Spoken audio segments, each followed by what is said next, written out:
তোমাৰ গীতত আছিল প্ৰেমৰ সুৰ, তোমাৰ গীতত আছিল জীৱনৰ বেদনাৰ মাধুৰ্য, তোমাৰ গীতত আছিল ভাল পোৱাৰ অনুভূতি, তোমাৰ গীতত আছিল মৰমৰ অনুভূতি, তোমাৰ প্ৰতিটো শব্দই আছিল এটি গভীৰ অনুভূতি। তোমাৰ যাত্ৰা শেষ হলেও তোমাৰ সুৰ, তোমাৰ গান, তোমাৰ স্মৃতি, তোমাৰ কথা আমাৰ সৈতে থাকিব। জানা জুবিন দা, তুমি কোৱাৰ দৰে হল জীৱন কচু পাতৰ পানী, জীৱন নদীৰ পাৰৰ পানী। জীবন কচু পাতৰ পানী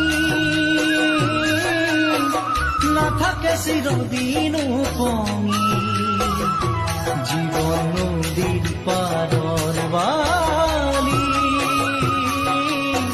পলকতে যাব যে খহি।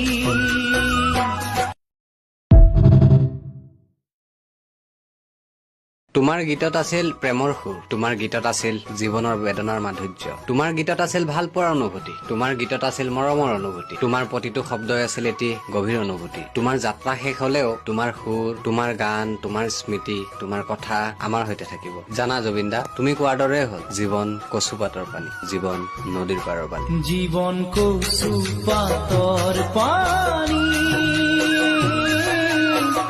নাথাকে চিৰদিন উপঙি, জীবন নদীৰ পাৰৰ বালি পলকতে যাব যে খহি।